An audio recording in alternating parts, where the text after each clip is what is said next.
Hello everyone.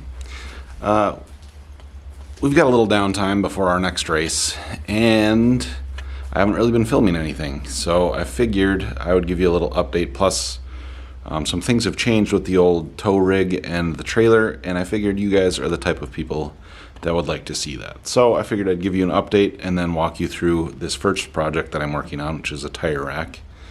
And we're doing a bunch of other stuff to the trailer, getting it ready for the next race. So, shop is a huge mess. We've got some fresh Yokos ready to go for the next race. Also, thanks to St. Paul Speed and Performance, we've got some more wheels for those, so we can run used set of Yokos for practice.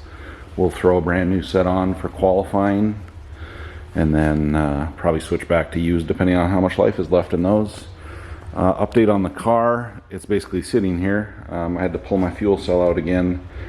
Sorry about the mess in here, it's disgusting, but we are having issues with fuel starve with this fuel cell. So, not sure what to do there. It was brand new and it was supposed to use every drop without fuel starving, and it doesn't. So, we're going to work on a solution there. The transmission, I've had apart and replaced the roll pin that broke, and thanks to Matt Peterson, did a reverse fork upgrade, so that, well, not really an upgrade, just a fix. So hopefully our reverse actually engages properly now. Gotta fix the old scoot. Man, it's messy in here. We got a new generator for the trailer. Gotta put the winch in. Let me open up the trailer and I'll show you around. So I don't know if I ever showed you guys my old tow rig. It was a 17 F350 dually, and it's worth a pile of money. So I traded it in because this brand new one cost barely any more than my used F350. So got a little Bighorn Cummins diesel, and here's the trailer. So I had a 44 foot that I shared with my buddy Sean, and we had two cars in there, but family's going to start coming to more races, and the living quarters sounded awesome. So this is a 2009 vintage. The garage is, I forget how big it is, but it's big enough. I've got to install I went and picked up a toolbox here. I've got to get that mounted to the floor, and again, mess in here continues because we're building I zoomed out all the way, building a tire rack, which is going to be the main thing of this video. So I'll show you the front here real quick. So sink, cooktop, fridge, bathrooms in here, shower, that'll be nice. Just a little seating area. Of course, that turns into a bed, and the bed's up there. So this should be nice. Got AC. Should be nice for our family to use. So anyway, I'm working on a tire rack, and the reason I'm building my own is because they're really expensive. To get one that's actually decent, they're like $500 for the good 4-foot ones, or 5-foot, and I needed one 4-foot and one 5-foot. So instead of doing that, I'm building my own, and I'm making it out of this it's called Unistrut. Some friends had recommended this stuff, and I'd never even seen it before, but it's pretty good stuff. It seems really strong. They come in 10-foot sticks that you can see right here. Cut them to length and do your thing. Now, I decided to go full length, as you can see, and I'm doing the tire rack will be 10 feet long. We're going to be using this one to support the tires, and then I'm just going to buy like some grip tape or something to put on the wall, so that, because the tires will rest on the wall on the inside. Most tire racks, I think, will have another bar here to support So like they'll have a bar here and then out here, and then you set your tire on there. And that's probably a pretty good idea, but I like the idea of this folding up or down even more. So anyway, so I've got these attached to the studs. They're 4 feet apart, so total foot 8 feet, and then I'll have a foot overhang on each side with the bar, and then I'm just gonna end up probably ratchet strapping the tires to the bar to keep them from popping out when you hit bumps and stuff. So I realize I've kind of stopped showing you guys how I do things, and this might be one where you actually care. So again, I'm building those arms right now. Ideally, this would have been aluminum and thicker stuff. Even some bar or tubing, like rectangular aluminum tubing would have been ideal. But I went with what I could find easily, and this will be more than strong enough. 1/4 inch by 1.5 inches. It's a 3 foot chunk. I'm cutting it down to 2 feet because most of my tires are in the 26-inch range, 25 to 26-inch diameter. And that gives me hitting the wall and that outside bar, that gives me basically enough tire under to where I feel like it's secure, and hopefully it's good enough. Anyway, so I'm just cutting these to 2 feet, and then we gotta punch a hole.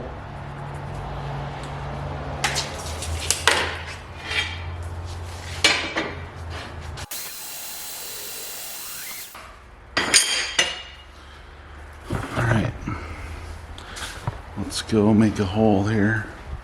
I'm gonna go get my bit though. Be right back.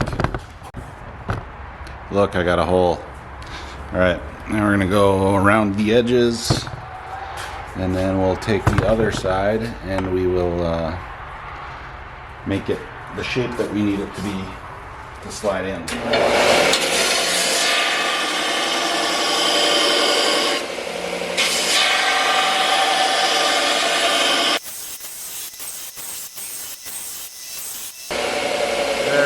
Edges are round. Now we'll go make some marks on this thing with a Sharpie, and kind of sand down. The opening's only like 1 3/8 inches, maybe a 5/16, and we got 1.5 inch bar, so we just got to flatten the edges just a little bit to fit in there, and then notch them. I just got a die grinder out to notch them so it can slide in there and fit nice. So here, I'll show you what I mean. So that's the shape we're going for. Doesn't fit in there, right? We want it to fit in there, so we'll do that. So that's the shape we need it to fit. So I'll go make it happen. Come with me. How's everyone been? I've missed you guys. I know you so personally.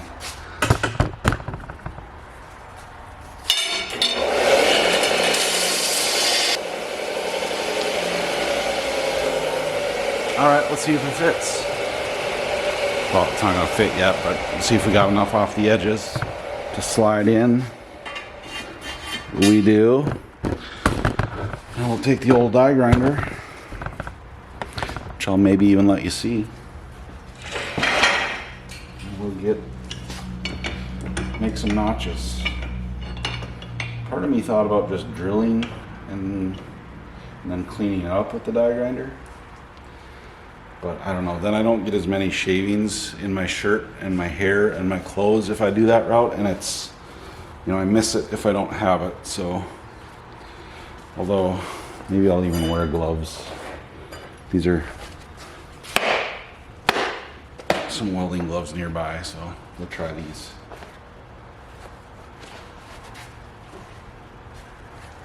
I just still have my little spots, my notch areas marked. And that's my bit is roughly the diameter of what we're shooting for.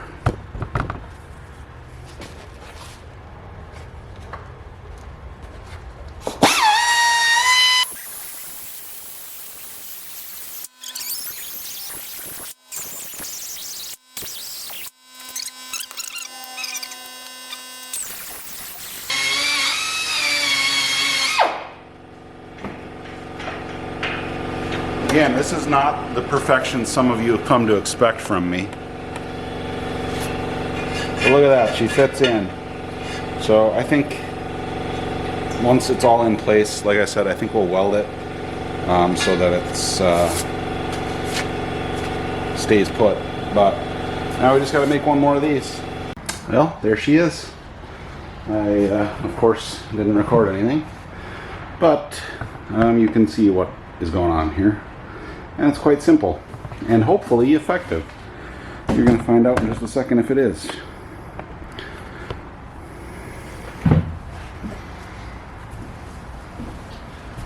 My measurements are from the ceiling to here are enough for my biggest tire, which I don't have right now. Whoops. I forgot. I'm going to install some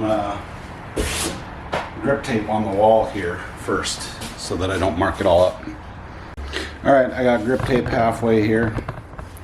So let's try it now, hey?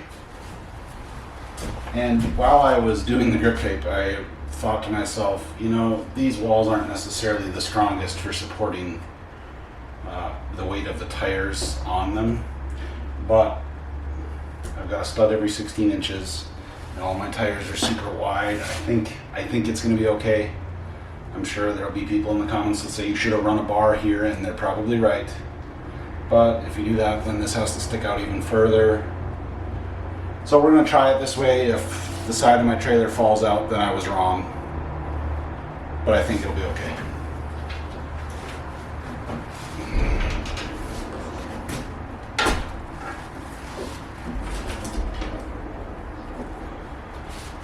Well, it holds one.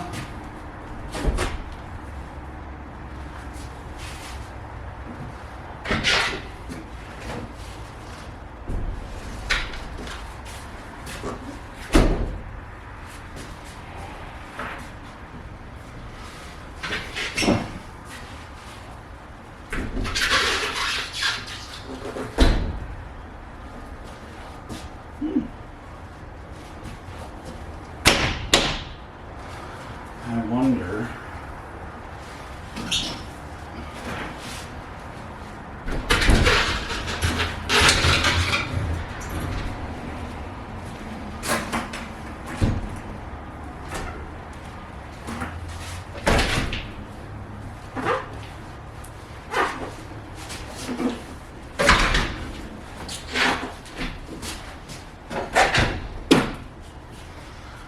Sweet. So it's only 4 feet between these. So my smaller 275s just barely fit, which was kind of the plan. And over here, I'll have 315s, which are not gonna all 4 fit. So one will sit out here. And I think I'll just ratchet strap all of them. Kind of maybe just run through the spokes, or maybe just, yeah, probably through the spokes, and then tighten it down underneath so they won't go anywhere. But there you have it. I'll give you a little recap here of what I did. So again, Unistrut stuff, tons of, these are, I think they're just 1-inch self-tappers with a big washer. And then I took a 1/2 inch and a 5/8 spacer to drill through that hole. Put a bolt in, and you can, if you want to, you can drill a bunch of holes here so it's different height for different tires. And then I ran a bolt through the top up there, put my chain through, bolt down here, pretty simple. And then if there's no tires in here, this thing can just fold up. I'm not going to worry about welding these. I don't think it's going anywhere. She's quite solid.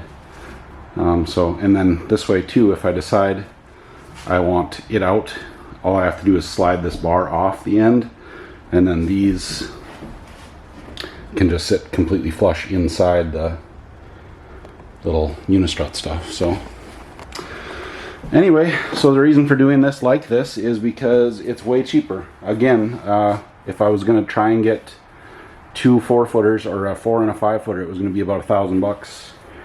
for the kind that I wanted, and everything else looked like it would be too wimpy to do the job. And some of them even said like 200 pound for a 4-foot bar at 200 pounds was their rating, and that to me is not enough, because just those alone is 200 pounds and I don't want to be right on the edge. So I think I'm pretty happy. We'll find out if it stays after a long trip, but I sure think it'll be strong enough. I'm pretty sure I could put all the wheels and tires up there plus myself and some friends, and it's not going anywhere. So although I'll be eating words if it ruins my car someday, but I sure don't think so. I overbuilt it like I usually do, and I'm not too worried about it. So as far as investment goes, if you're just doing a 4-foot one for 4 tires, you could probably get this done for under $100 probably. The unit strut bars, you get a 10-foot section for $25. So I ended up buying 4 of them to do it like this, because I wanted to go full length, and I used 3 of them for support and 1 for the full length tire support. But we'll try it like this, and I'm pretty happy. So thanks for watching. Love you. Alright, I put them all up. I couldn't not do it. So I've got a little over 400 pounds on here now. These are the big boys, and part of the idea with the design here is having room for these ones to be spaced apart, because these wheels would touch each other before the tires do, and you don't really want those clanking down the road. They're pretty nice wheels.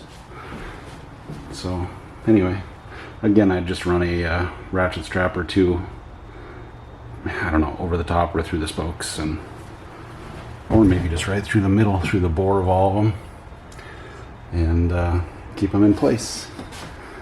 So I don't know, that part I haven't 100% ironed out exactly how I'm gonna strap it down, but we'll get there when we get there.